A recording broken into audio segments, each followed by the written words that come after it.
The medieval Eurasian steppe is a rather confusing place, for several reasons. The first is that it played host to an ever-shifting patchwork of nomadic and semi-nomadic peoples, whose various wars precipitated large-scale migrations at various points throughout history. Another is that these peoples, by and large, left very little, if anything, by way of written sources by which we can identify them. The Pechenegs are one such group, who emerge into the historical record, and in particular into Byzantine Imperial documents, from the conveyor belt of the Eurasian steppe. The name Pecheneg might be familiar to some of you who have played Call of Duty as the PKP Pecheneg, a Russian general-purpose machine gun in service from 2001 onwards. Even without knowing a thing about the Pechenegs themselves, the decision of Mikhail Kalashnikov to name this rather potent machine gun after them encapsulates the essence of their historical reputation: war. At risk of sounding like I'm generalising, the Pechenegs, seemingly like all those who preceded and succeeded them on the steppe, absolutely loved a scrap. In fact, the Byzantine Emperor Constantine VII wrote at length about the Pechenegs' love affair with raiding, something we will return to later. However, a penchant for plundering doesn't really tell us much about the Pechenegs themselves. Their society, how they lived and spoke to one another, the waxing and waning of their power, and perhaps most mysteriously of all, their origins. In examining all of these elements, we will attempt to discover the answer to this question: who were the Pechenegs? Before we dive into any further detail on the Pechenegs, their society, and their origins, let us first get geographically situated. Whatever the exact origin of the Pecheneg people, it is generally agreed that it was the collapse of the Turkic Khaganate in 744 and the wars that resulted from this upheaval that launched the Pechenegs, a Turkic group themselves, into a great westward migration. It appears that the Pechenegs fell foul of the shifting tribal alliances in the wake of the Khaganate's collapse, and were attacked by an alliance of Oghuz, Karlak and Kimek peoples. Expelled from their lands around the Aral Sea in the mid-9th century, the Pechenegs moved westwards into the Black Sea steppe, between the Volga and Ural rivers. It is likely too that at this point some of the Pechenegs remained around the Aral Sea and were assimilated into the Oghuz peoples. As Constantine VII wrote, at the time when the Pechenegs were expelled from their country, some, of their own will and personal decision, stayed behind there and united with the so-called Uzes, and even to this day they live among them. Settling in their new territory, the Pechenegs continued to live as nomads, including that perennial nomadic activity, raiding. Unsurprisingly, this activity upset their neighbours to a sufficient degree that the Pechenegs were once again propelled into another westward migration against their will. This time, the Khazars, who appear to have suffered the brunt of the aforementioned raiding, joined with the Uzes in order to drive out the Pechenegs. Owing to their superior numbers, they were successful. Once again, the Pechenegs migrated westwards, moving across the entirety of Khazar territory before settling in the upper courses of the Donets River. In the process, the Pechenegs engaged in some forced migration of their own, expelling the Magyars from their new homeland and driving them west of the Dnieper. Although it is debated exactly when this may have happened, it seems likely that it occurred towards the end of the 9th century. Once settled in their new territory, the Pechenegs apparently flourished. In fact, so much so that by the 10th century, they appeared to have established de facto control over much of the Pontic steppe in southeastern Europe, and held sway in the Crimean Peninsula. It is likely that their rise in this region was aided by the decline of their longtime foes, the Khazars. Sviatoslav of Kiev's campaign against the Khazars in the 960s destroyed the Khazar city of Sarkel and later their capital at Atil, dealing a blow from which the Khazars never recovered. Of course, the Pechenegs took full advantage of the weakness of the Khazars to conduct regular raids into their territory, further weakening the once powerful Khazar Khaganate. In addition to this, the Pecheneg position on the Pontic steppe was further established by the displacement of the previously resident Magyars. All of these geopolitical changes combined to leave the Pechenegs as the premier diplomatic power on the Pontic steppe by the advent of the 10th century. As with any warlike nomadic group, all their sedentary neighbours were eager to be their friends, partially so that they could employ them as mercenaries, but primarily so that they did not become the target of inevitable Pecheneg raiding. It would be this love of the raid that would eventually become the Pechenegs' undoing, as we shall see later in this video. For now, we'll turn to Pecheneg society and attempt to understand these nomads a little better. As a Turkic people, it will not surprise you to learn that the Pechenegs spoke a Turkic language. Further classification is made rather difficult by the fact that the language is now extinct, although it is generally agreed that it is likely to have been part of the Oghuz branch of the Turkic language family. Although the apparent lack of descendant languages makes the Pecheneg tongue near impossible to accurately define, contemporary historical sources do offer us clues. The prolific Byzantine princess, Anna Komnenoi, writing in the 12th century, described the Pechenegs as speaking the same language as the Cumans. This identification with the Cuman language is further reinforced by the 11th century scholar Mahmud al-Kashgari, who asserted that Pecheneg was an Oghuz language and a variant of Cuman. He also noted that the Pecheneg language was subject to foreign influences, making it distinct from other Turkic tongues. For all things Pecheneg, Constantine VII's De Administrando Imperio is our go-to historical source. The Byzantine emperor penned the text as a how-to guide on statecraft for his son, and as such it describes in detail Byzantium's neighbours. In his sections on the Pechenegs, Constantine describes their inner social organisation, based around 8 tribal groupings ruled by a chief, further subdivided into 40 smaller groups, most likely clans. Constantine even lists the names of these 8 tribes, leading to a deal of speculation regarding their meanings. The historian Golden suggested that each tribal name consisted of an equine coat colour, followed by the ruler's title. For example, the 5th tribe, Kara Bey. Bey is a traditional Turkic title for chieftain, and Kara or Kaidum refers to black or the colour of polished steel. Notably, Constantine also designates the first 3 tribes, Erdim, Kur and Eula tribes, as being Kangars, perhaps an ethnic designation to which we will return later. These 3 tribes are described as being more valiant and noble than the rest. Pecheneg society also varied from its neighbours when it came to inheritance. Instead of the usual primogeniture system of inheritance, where the firstborn son would succeed to his father's position, the Pechenegs practiced a form of inheritance where the cousins of each chief would be first in line to the leadership. This created a system whereby power was shared among the wider ruling family, restricting a chieftain's rule to his lifetime only, and thereby going some way in preventing bloody familial infighting. Constantine VII's text is full of references to the martial prowess of the Pechenegs, suggesting that their society was warlike and to some extent may have revolved around warfare and raiding. He stresses how they were keen raiders and as a result were feared by their neighbours, the Turks and the Rus. The tribe of the Turks too trembles greatly at and fears the said Pechenegs because they have often been defeated by them and brought to the verge of complete annihilation. Economically, the Pechenegs appear to have lived in the classical nomadic style, raising cattle and other animals, and regularly moved throughout the year to seek the best pasture. As with all nomads, trade with sedentary peoples was crucial to their economy, as the constant movement of the pastoral lifestyle made the manufacture of certain goods rather difficult. Constantine notes, for example, that the Pechenegs would sell horned cattle and sheep to the Rus, when they weren't raiding them, that is. Pecheneg trade with Byzantium appears to have been primarily conducted through the city of Curzon in Crimea. Constantine's text mentions groups of Pechenegs as performing services for the Curzonites, presumably labour or mercenary work, and receiving purple cloth, ribbons, loosely woven clothes, gold brocade, pepper, scarlet, or Parthian leather.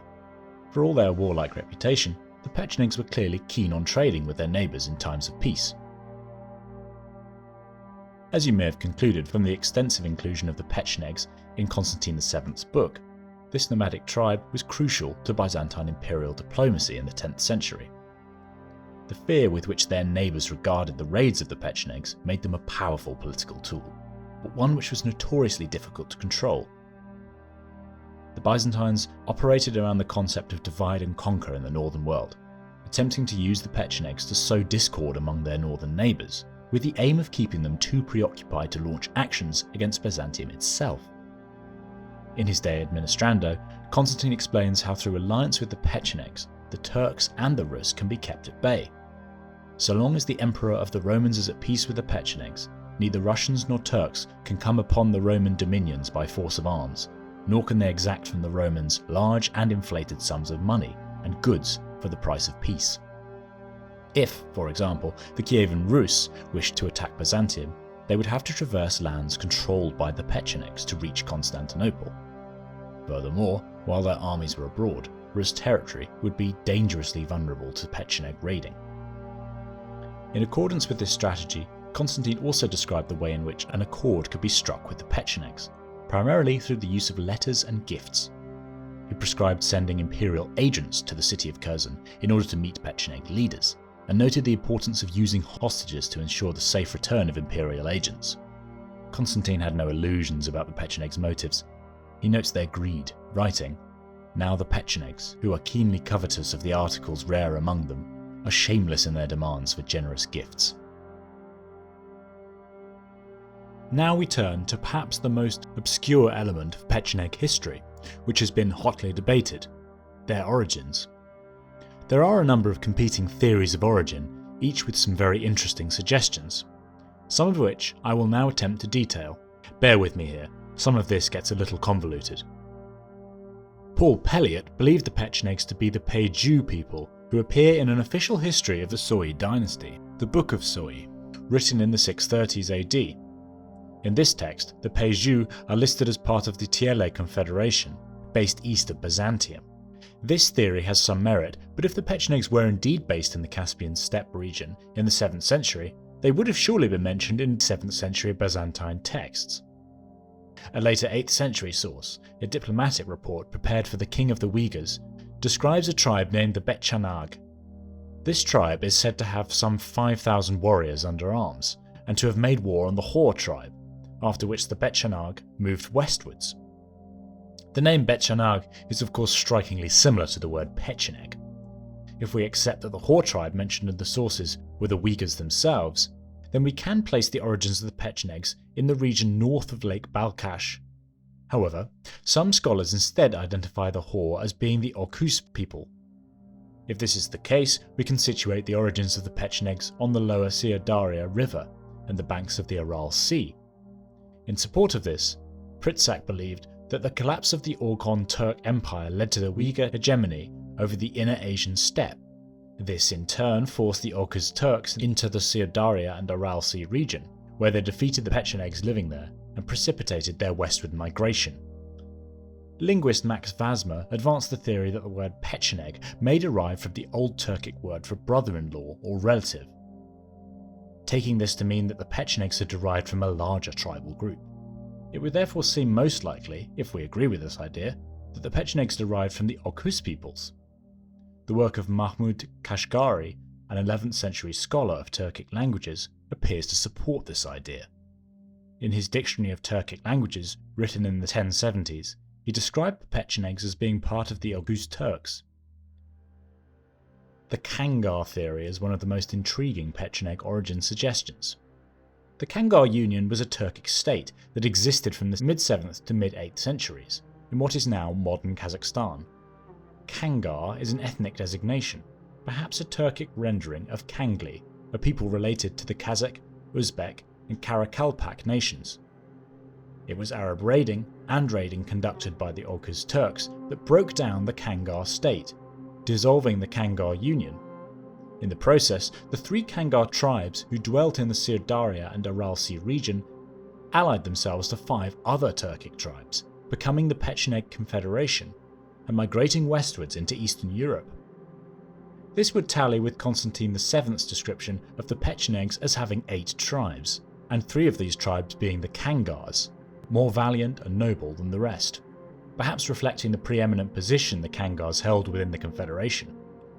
An alternative origin theory, propounded by Omelyan Pritsak, builds on the Kangar theory, suggesting that the name Kangar is in fact a composite word, Kangar-az, deriving from the Tocharian word for stone, kank, and an ethnonym, az.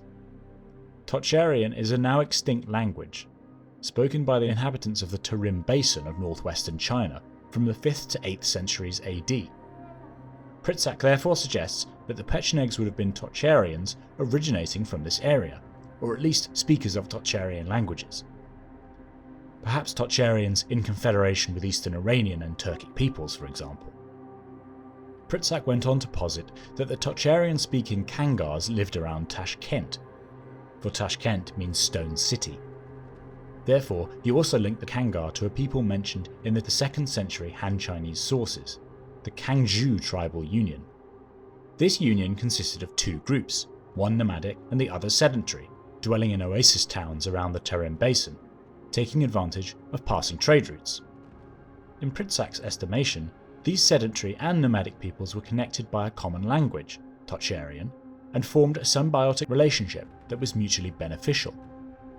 In the same way, the Kangar may have lived around the Sir-Daria River, centered on Tashkent, and formed an alliance with nomadic Turkic tribes, eventually forming the Pecheneg Confederation. One further idea, which in many respects is compatible with the Kangar and Tocharian theories, is the Turkification theory, that the Pechenegs were descended from an earlier group of Turkic nomads who lived in the pastoral fashion around Iranian cities in Transoxania. A wave of Turkic migration in the 6th century led to the Iranian inhabitants of the region becoming Turkified. At the same time, the Sir-Daria region was inhabited by these Turkified peoples, such as the Kangars. It was later conflict with the Oghuz, Karluk and Kimek peoples that forced the Pechenegs westwards. The fact that most scholars agree that the Pecheneg society was almost certainly Turkic in character goes some way in supporting this theory. I hope that didn't send you to sleep. It's really rather fascinating exploring the mysterious origins of the Pechenegs, and we've only really scratched the surface with this overview. As mentioned previously, by the 10th century the Pechenegs had, through a mixture of raiding and being employed as raiders, established themselves as the preeminent power on the steppe north of the Black Sea. Once settled in this region, the raiding did not let up. Although the Pechenegs subjected all their neighbours to raiding every once in a while, including the Byzantines on occasion, the burgeoning Kievan Rus were most often the target of Pecheneg violence. These raids would sometimes escalate into full-blown wars, such as in 920 when the Rus invaded Pecheneg territory, and in 968 when the Pechenegs besieged the Rus capital of Kiev, while its ruler Sviatoslav was abroad campaigning against the First Bulgarian Empire. In 972, Sviatoslav himself, fresh from campaigns against the Khazars, was ambushed and killed by the Pechenegs at the Dnieper Rapids. Supposedly his skull was made into a drinking vessel by the Pecheneg Khan Kuria, according to their nomadic custom. It was these continual wars with the Rus that would prove to be the undoing of the Pechenegs. Vladimir I of Kiev defeated the Pechenegs on home soil, and Yaroslav of Kiev inflicted another heavy defeat on the nomads in 1063. With their image as a near-invincible military force in tatters, Pecheneg influence declined rapidly. Although they continued to serve as mercenaries, the Pechenegs controlled an ever-lessening sphere of influence. Their final defeat as an independent force came at the Battle of Levo-Union in 1091, when a combined Byzantine-Cuman force under Alexios I Komnenos utterly destroyed the Pecheneg army. What remained of the Pecheneg people were resettled in modern Greek Macedonia. A final flourish can be found in the historical record in 1122, when the Pechenegs rose up against the Byzantines and were roundly beaten at the Battle of Beroia. Following this, the Pechenegs appear to have lost their national identity, becoming fully assimilated with the surrounding peoples. In this way, the Pechenegs, one of the many fierce nomadic peoples to inhabit the steppe north of the Black Sea, faded from the historical record.